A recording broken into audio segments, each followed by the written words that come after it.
Esses dois casos nos levam à reflexão e mostram a responsabilidade que têm os jornalistas e todos os comunicadores que trabalham com notícias. Vamos falar sobre o caso da bebê Helena, a bebê de apenas 10 meses que morreu na última semana no Ceará. E a principal suspeita inicialmente era de que ela tinha sido vítima de abuso sexual. Duas pessoas foram presas. Uma semana depois, o laudo pericial apontou que não houve abuso sexual. A gente vai falar também sobre um médico ginecologista que foi acusado de estar usando um óculos inteligente para filmar pacientes mulheres enquanto ele realizava atendimentos. Um dia depois, ele foi solto em audiência de custódia por falta de provas. Bom, antes eu tenho um pedido para você, se inscreve no nosso canal, curte esse vídeo, ativa o sininho e comenta aqui o que é que você acha que eu devo falar no próximo vídeo. Bom, gente, ó, dois casos que chamaram a atenção nessa semana. Primeiro, falar sobre o caso do médico ginecologista, né? Isso aconteceu na sexta-feira passada, antepassada, dia 10. Um médico ginecologista foi acusado de utilizar um óculos inteligente para filmar pacientes durante o atendimento. Esse caso rapidamente repercutiu nas redes sociais. Alguns comunicadores colocaram a imagem do médico na televisão, colocaram a imagem do médico na internet. Ele chegou a ser preso em flagrante, mas foi solto um dia depois por falta de prova. Não tinha nenhuma evidência de que ele teria cometido esse crime. Não tinha nenhuma imagem no armazenamento do óculos e nem no celular dele. E não tinha nenhuma testemunha que confirmasse isso. A acusação, ela é muito importante, mas ela nunca pode ser suficiente para que a gente condene alguém. A gente vai falar mais sobre esse caso, mas também falar sobre o caso da bebê Helena, que foi, infelizmente, ela morreu na última segunda-feira. Esse caso repercutiu em todo o Brasil. A mãe levou a bebê de apenas 10 meses para uma unidade de saúde, disse que ela estava engasgando. Chegou lá, a equipe médica desconfiou, identificou lesões que poderiam indicar um abuso sexual. Dois rapazes foram presos.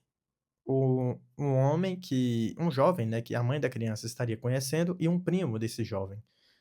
E uma semana depois, aliás, na mesma semana, na sexta-feira, saiu um laudo pericial apontando que não houve abuso sexual. Só que a foto desses dois foi amplamente divulgada nas redes sociais como se eles fossem estupradores, como se eles fossem abusadores de criança. E os fatos mostraram que não foi isso que aconteceu. Se eles têm ou não responsabilidade pela morte da criança, isso vai ser julgado. Pode ter acontecido de uma outra forma, mas não foi esse tipo de crime. Primeiro questionamento que fica é: imagine se esses rapazes, e até o médico, apesar de que o médico não teve a prisão convertida em preventiva, mas se esses dois rapazes, eles tivessem sido levados para celas comuns, se eles tivessem sido presos junto a outros presos. A gente sabe que esse tipo de crime é um crime imperdoável até entre os criminosos. A gente sabe que lá dentro das cadeias, os criminosos não aceitam quem cometeu crime contra a mulher, não aceito quem estuprou uma mulher, muito menos quem teria estuprado uma criança. Imagine se a Secretaria de Segurança Pública lá do Ceará tivesse colocado esses dois jovens presos junto com outros, porque pressão popular teve para isso. Muita gente julgou a Secretaria de Segurança Pública, ou não sei se é a Secretaria Penitenciária de lá, mas enfim, o órgão que decidiu colocar eles em celas separadas. Mas o tempo mostrou que o órgão estava certo. Enquanto não tinha um laudo pericial, enquanto não tinha uma prova concreta após perícias, não poderia ser feito isso.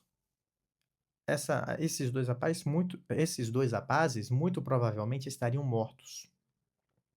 Se não tivessem mortos, teriam apanhado e muito lá dentro.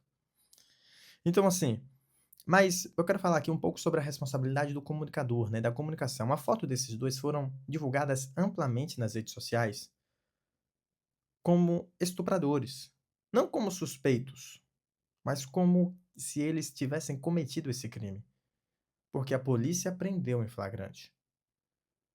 Tudo bem, não vou julgar a polícia, porque a equipe médica disse que havia evidências de que esse crime teria acontecido.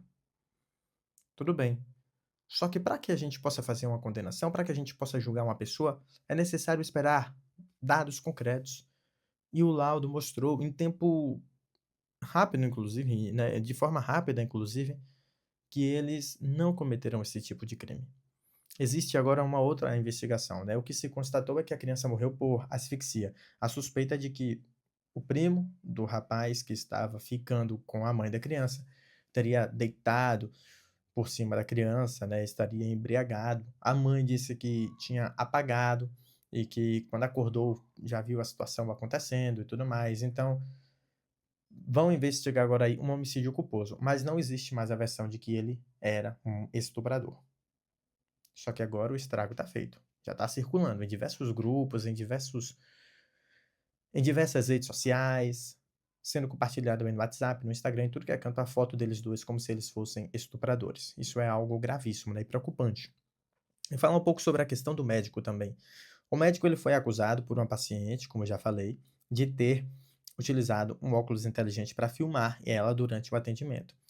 Mas algumas coisas me chamaram a atenção. Primeiro, quando ele foi preso em flagrante pela polícia, por conta da acusação, e também porque policiais militares teriam dito que ele assumiu ter cometido o crime, só que quando ele chegou na delegacia ele negou, ele disse que não falou nada do tipo à polícia militar. Mas enfim, foi preso em flagrante, quando chegou lá a polícia pediu a ele celular, ele se toma.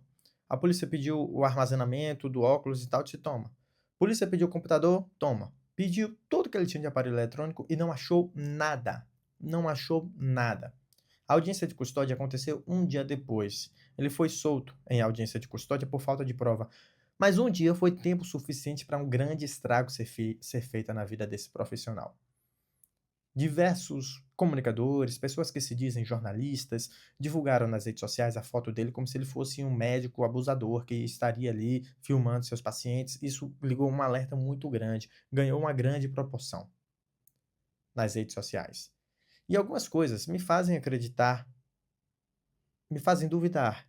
Eu não conheço o médico, eu não conheço a família do médico. Pode ser que uma investigação futura aponte que ele fez isso, não sei, né? Tudo é possível.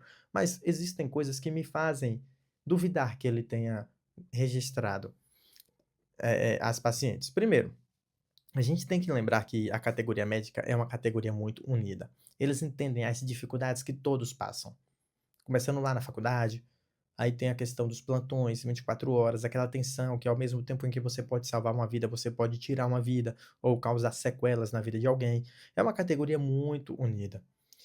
E nesse caso do médico lá de Salvador, do ginecologista, diversos outros médicos decidiram gravar vídeos em defesa dele. Isso não acontece sempre. E eu vou trazer um exemplo.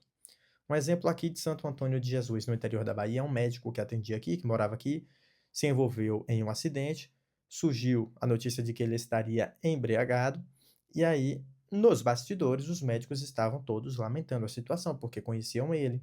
Nos bastidores, os médicos não estavam acreditando que ele estaria embriagado, mas ninguém teve a coragem de gravar um vídeo nas redes sociais entrando em defesa dele, porque eles sabiam que aquilo poderia ser possível.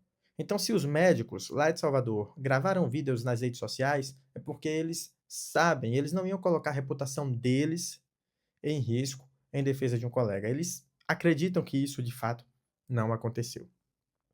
E teve uma outra manifestação, inclusive, essa semana, feita até por pacientes, né? Uma semana depois, diversas mulheres foram para as ruas. E aí o Zé Eduardo, jornalista lá de Salvador, ele disse: "Ó, o povo não mente". E geralmente, quando o povo vai para as ruas, o povo não mente. A gente precisa acreditar no povo. Então, assim, eu chamo atenção aqui para jornalistas e comunicadores sobre esses 2 casos, né, que esse caso da bebê Helena e esse caso do médico ginecologista sirva de exemplo para uma reflexão profunda de muitos jornalistas e comunicadores que não têm responsabilidade na prática da profissão. E eu não estou dizendo que aqueles que são responsáveis não vão errar. Todo mundo pode errar. Da mesma forma que uma mulher que cozinha todos os dias em um restaurante, de segunda a sexta, ela pode, por qualquer motivo, um dia acabar errando no ponto de uma comida ou acabar, enfim, se passando, cometer algum tipo de erro. Isso não vai falar, aquele erro especificamente não vai falar sobre a carreira dessa cozinheira. Ao mesmo tempo em que um médico, por exemplo, pode salvar 10 vidas, infelizmente na 11ª que ele atender, acabar não conseguindo salvar essa vida, isso não vai falar sobre a carreira dele. É uma coisa que pode acontecer. Da mesma forma que o jornalista, ele dá diversas notícias ao longo do dia, ele pode acabar errando em uma ou outra apuração. É normal, é natural. O que isso não pode é acontecer com frequência. O que o jornalista não pode é abrir mão da responsabilidade, é abrir mão do dever de ouvir as 2 partes antes de divulgar uma informação. É isso que um jornalista não pode fazer, de pelo menos tentar ouvir as 2 partes, porque nem sempre uma segunda parte quer falar, né. E entender que a gente tem uma responsabilidade muito grande em levar informação para o povo, principalmente nos dias de hoje, em que o povo não apenas recebe as informações, mas também compartilha as informações. E se você é referência para alguém, você tem que fazer por onde? E não agir de forma irresponsável como muitos fazem questão de dizer que não tem responsabilidade por aí. Bom, mas é isso, gente. Esse é o comentário que eu tinha para trazer aqui. Mais uma vez, se você ficou até aqui, por favor, se inscreve aí no nosso canal, ative o sininho, curta também e comente. O que é que você quer que eu comente aqui, que eu traga no próximo vídeo do nosso canal do YouTube.